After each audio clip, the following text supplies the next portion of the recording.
मैंने अभी जो बैठक थी, जो सर्वदलीय बैठक थी, जो स्पीकर साहब ने बुलाई थी, मैंने उनके समक्ष और पार्लियामेंट्री अफेयर मिनिस्टर के सामने इस सारी बात को रखा कि आप बाकी सारी चीज़ों को कर लीजिए, लेकिन चर्चा अगर होगी तो राज्यपाल जी के अभिभाषण के ऊपर ही होनी चाहिए। ये कन्वेंशन भी बोलती है, ये रूल्स भी बोलते हैं।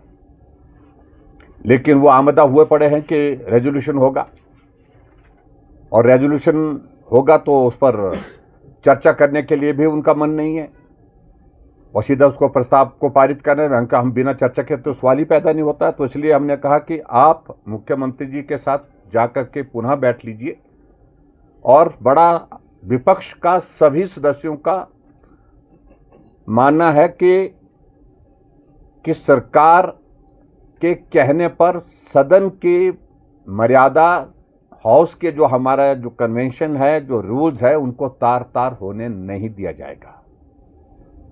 हम बड़ी साफ बात कह रहे हैं, हर तरह की चर्चा करने के लिए विपक्ष तैयार है, और जो रेजोल्यूशन आज लाने की कोशिश कर रहे हैं 102 में, उस रेजोल्यूशन के बारे में हमारा विरोध नहीं है, लेकिन हम कह रहे हैं कि राज्यपाल जी के अभिभाषण पर चर्चा पहले हो, चर्चा होने के बाद उसका जवाब, उसको कंक्लूड करने के बाद उस पर चर्चा, अगर उस प्रस्ताव को लाना है तो उस पर बाद में प्रस्ताव लाया जा सकता है, उस पर चर्चा की जा सकती है।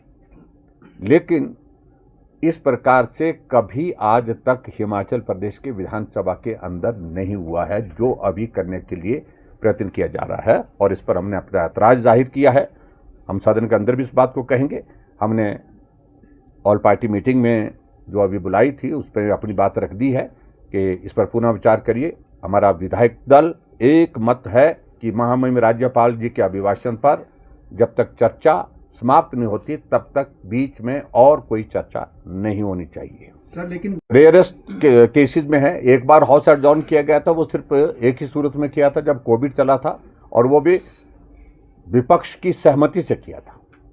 आज से पहले कोई इस प्रकार का उदाहरण हमने भी सारा देख लिया है। अगर वो कर रहे हैं तो गलत कर, मतलब बता रहे हैं तो वो उचित नहीं है, एक तरफा नहीं है, क्योंकि मुझे लगता है कि अध्यक्ष को सरकार दबाव में रखना चाह रही है, दबाव में एक तरह के वो अपने इसका इस्तेमाल करना चाह रहे हैं। और जब अंदर मैंने बात की, चौधरी साहब साथ में थे, सबके सब इस बात से सहमत हैं कि जो हो रहा है ठीक नहीं हो रहा है, गलत हो रहा है। अभी कोई टिप्पणी नहीं करना चाहता हूँ फिलहाल। तो मैंने आज जो हाउस में जो बिजनेस जो लिस्ट किया है उस पर ही जो बातचीत कहनी थी वो कही है, और हमने अपना मत बड़ा स्पष्ट कर दिया है कि इस प्रकार से नहीं। और दूसरी बात, सबसे बड़ी बात है कि नीचे एक मैसेज, एक संदेश इस प्रकार का हो रहा है कि अफरा तफरी का एक माहौल खड़ा हो गया, यानी कि एक तरह का असमंजस की स्थिति बनी हुई है।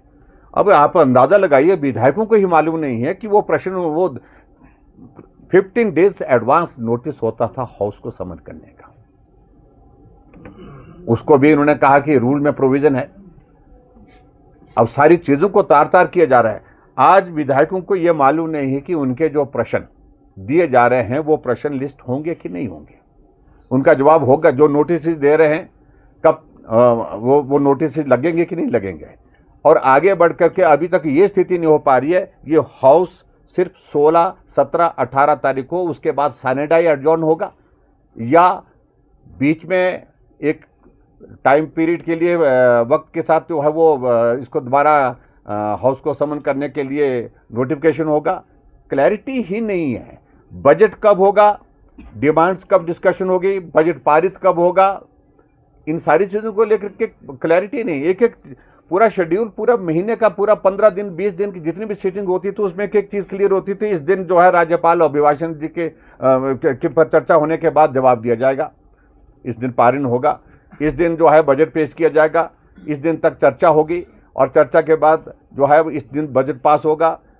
उससे पहले जो हमारे कट मोशंस होते हैं तो कट मोशंस को लेकर के वो भी डेट निर्धारित होती, कुछ भी पता नहीं है। किसी को भी पूछे, नोबडी नोज, किसी को मालूम नहीं पड़ रहा कि क्या है। सर, अगर